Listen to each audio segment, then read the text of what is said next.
the top 5 most essential players that you need to be picking for your FPL team going into game week 1. Today, we're going to go through 5 different picks that I think are just incredible value, incredibly good picks that you all really need to be having strong considerations if they are not already in your FPL teams for game week 1. They are all in the drafts I am building. They're in every team I'm putting together. Here are the 5 most essential players with less than a week to go until the start of the Premier League season.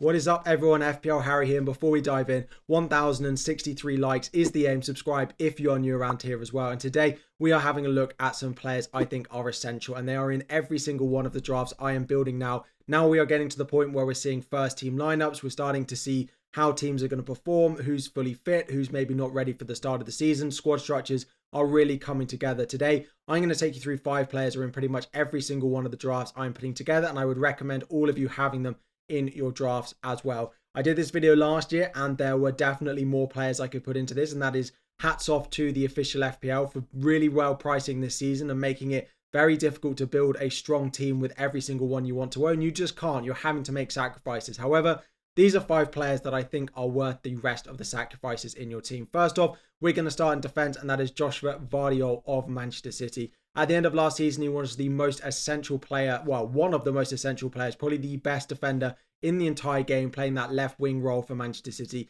He is expected to do the very same at the start of this season. It might not happen quite in game week 1 because we are potentially seeing a late return for some of the others in the likes of John Stones and Ruben Diaz. But going into the season, they haven't signed a left back. He is expected to play this season at the same role that he played last year. They are up there as the second best defence in the league as well for underlying data for chances conceded. So those clean sheets should be there on top of the attacking returns that he should be getting.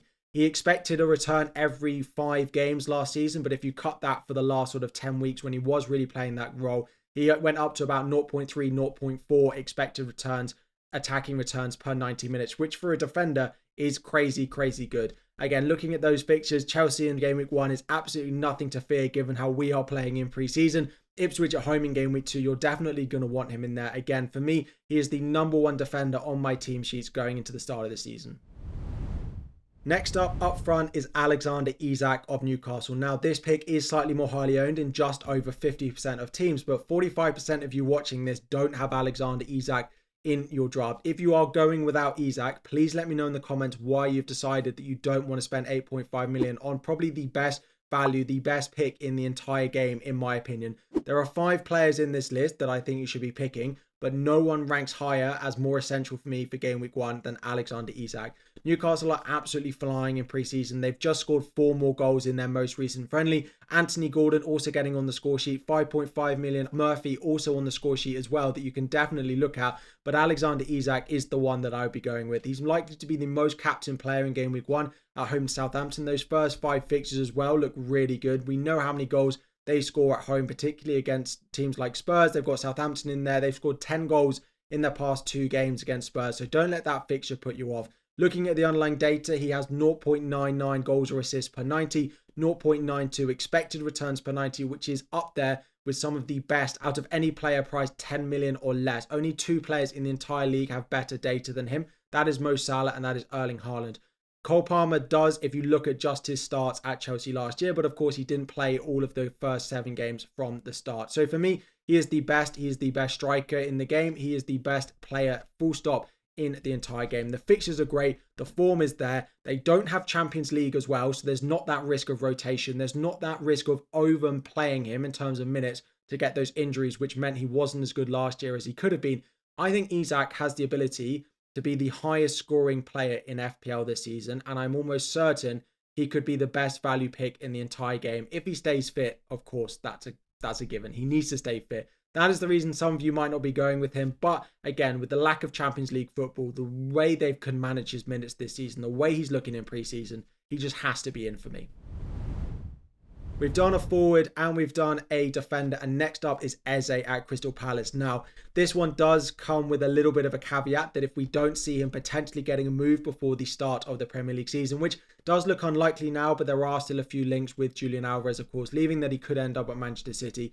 If it looks like we're going into the season and he is going to be starting at Crystal Palace, 7 million for me is an absolute no-brainer that you should be going and picking him.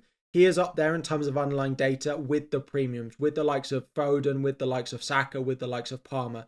Only those likes of players try to match him. When you try to compare players at a similar price that are getting similar goals or assists, they just don't exist. Isak is the only other player at a reasonably similar price. When you look at the other midfielders in at 7.5 million, 8.5 million, even though 6.5 million is at just 0.5 less, Eze absolutely blows them all out of the water in terms of what he is capable of doing. Also, without Elise there, you might think he gets a little bit worse, but he is likely to now be on all set pieces, on penalties as well, and just the absolute main focus of the returns that they've got. Brentford away in game week 1, they have just conceded 4 goals in their most recent preseason game. West Ham at home in game week 2. Chelsea again conceding goals in preseason. Then it is Leicester. The opening 4 games for me look like a great start. We have had Mateta away at the Olympics. They have been knocked out in the final, of course, not won it. So there won't be big celebrations for them. Hopefully he returns and he's back for probably game week 2. He's unlikely to start in game week 1. But for me, Eze at 7 million, he is just the best midfielder under 10 million. Like, I look at the likes of Foden being uncertain to start the season. Maybe you can make a case for Kevin De Bruyne. Then you're going down to Odegaard and Fernandes at 8.5. You've got Gordon at 7.5, who is a really, really good pick and is back in the Newcastle lineup in their preseason friendly. But for me, under 10 million, Eze is just the best midfielder, and 7 million just feels underpriced. They've taken his injuries into too much of an account, giving him that price. For me, he should have been at least 7.5, if not 8 million. And the final one is to pick 2 of these 3 players. So it's not quite a full exclusive list of 5 players you must own. It is 3 players that I think are pretty essential. Of course, if Eze gets a move, you have a caveat there. But then it is 2 of these 3. I'm looking at the premiums here. Now, I know some of you will not want to go with Haaland. I know some of you will not want to go with Salah. For me, you need to be owning at least one of these 2. I don't love the sort of no Salah, no Haaland drafts that I see being built. They do have their ability to do well, but in terms of captaincy in particular, I don't have enough reliable options, particularly with the likes of Phil Foden and Cole Palmer being late back. Palmer has returned to Chelsea training, but Phil Foden has not as of yet. So for me, you need to be owning 2 of the best 3 premiums in the game. And those 3 premiums are Bukayo Saka, Haaland, and Mo Salah. Haaland and Salah, of course, have had the whole preseason off to be ready for the start of the season. Saka is already featured back in the most recent preseason friendly for Arsenal, playing 45 minutes off the bench. Now, Arsenal do have the most difficult start to the season, and if you have the ability to go Haaland and Salah, it is worth it. But if you go with Saka and don't want to go with both Haaland and Salah, it does save you a bit of money. And if you actually look at some of those opening games, I don't think they are to be as feared as maybe we first thought. Wolves and Brighton at home look fantastic. A Villa away, they only kept 8 clean sheets last year, and they've not been that watertight in pre-season so far. Spurs away, we know they concede goals. And then from game week 6 onwards, the fixtures are so good for Arsenal. So if you do want to start with Saka and Haaland or Saka and Salah, that is absolutely fine.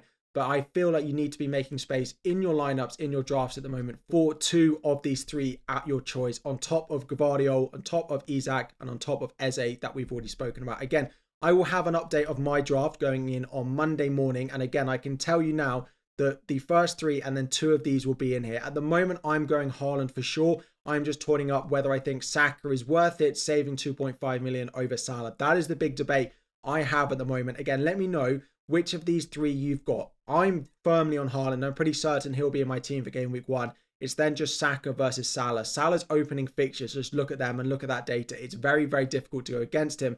Once we know another Liverpool attacker is nailed, then maybe that can cover him. But for game week 1, as I spoke about in the premium video yesterday, it's very difficult to know who's going to start for Liverpool, which is why Salah is so popular. So 5 players, or well, 3 players, and then 2 of these 3 that I think you really should be owning in your game week 1 team. If you are building a team which has virtually none of these in, I would be really interested to hear your thoughts. Now, I'm not going to say that you should own all of these, and there would definitely be teams that you build that look really nice that maybe have some of these in there, but I would be saying at least 4 of these 5 should be in your teams for game week 1. But that's enough rambling. Let me know in the comments which of these you own. We are less than a week away from the start of the Premier League. The Championship has officially started if you watch that as well. We are back. Football is back. It is the Community Shield today. The final games of pre-season means we can finally start to tinker with the final few players in our draft.